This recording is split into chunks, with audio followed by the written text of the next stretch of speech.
Here's why I'm not pushing one-to-one teaching, one-to-one tuition, even online. Here's why I think it's a bad move. Now, we're in a position where all musicians, realistically, certainly in the UK, because I know I've got a lot of US people, but even there, the unrest out there is quite crazy. So everyone's now sitting in a position where they're out of work, or certainly have very limited, restricted work.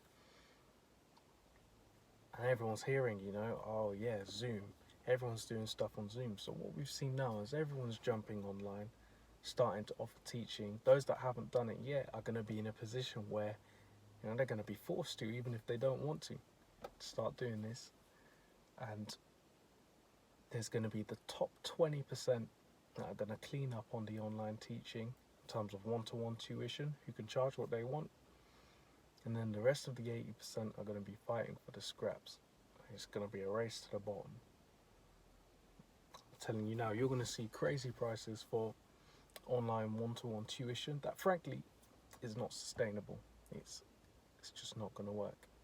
There's more supply, there's more musicians wanting to do online lessons now than there are students wanting to actually take it and pay for it.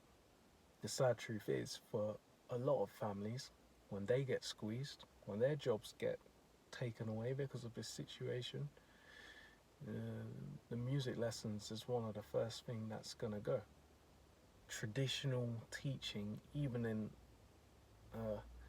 online format like Zoom, is probably not the answer. I'm certainly not pushing for that. I think you got better luck with courses, online courses, and experiences. Yeah, there's going to be an oversupply of online lessons, oversupply of it. So, in terms of one-to-one, you got to start thinking outside of one-to-one now. One-to-one, your time is locked up in that. We got to break away from that. It's one-to-one should be a top tier service that you offer. It should be top tier because again, I'm someone that likes numbers. I like seeing the numbers. I like seeing how it all clicks together because we live in a big world, right? And if you can get 100 people paying you £29 a month, whatever that number is, for some form of recorded lesson that you're offering, that's almost £3 grand there, just for that. With considerably less work. Now obviously the challenge will be getting the 100 people, but that's where social media, the marketing and all of that comes in. And at that price you may be thinking it's not really worth it, but say you were to build a profile and you get to 1,000 people who can pay you that, pay you £29 a month, you've just made 29 grand in a month. Now the jump from 100 students to 1,000 students didn't seem that big compared to the £22,900 a month to the 29 grand a month. They're just worlds apart that you'll be living in. You could charge £17 a month at that price and make 17 grand a month minus expenses. And this is more the direction that I'm looking to take things personally. This idea of building up to a point where actually I'm in a position where I can get 200, 500, 1,000 people. And it doesn't have to grow much bigger than that, but it can. So once you get that, the way it scales is crazy. You're talking a different ball game. From spending time with a few different people who are just working on bigger projects, working outside of this idea of constantly trading your time for money, and we've actually started putting these things into place, I was like, this makes sense, and this is somewhere I want to go, not all of what you have to put up with in a live setting. You see, the issue instrumentally, as a musician, an instrumentalist, you are essentially pretty much at the bottom of the pecking order. You're one of the first things that's going to get swapped out or changed. Should management change? Should budgets get tight?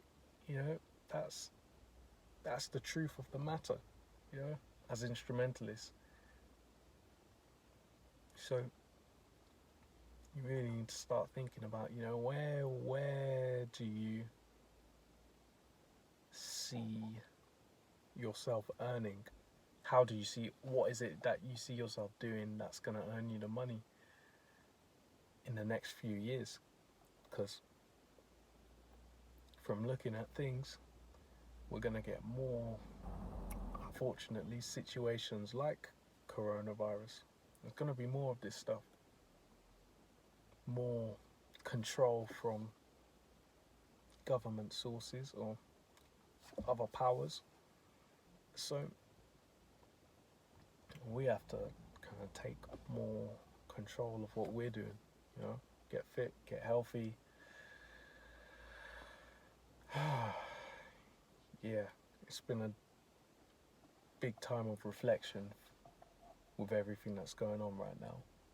A reset point and re-pivoting and positioning in terms of my personal focus and direction. Of course, music is still what I will be doing, but how I approach that journey, how I approach where I focus, and what I actually want to achieve has definitely been clarified in this period of time. So this is where I'm at right now. This is what I'm thinking. I think for some people it's going to be very useful. Others think I'm talking rubbish, but I remember there were people that thought this lockdown from March was going to last 3 months at most.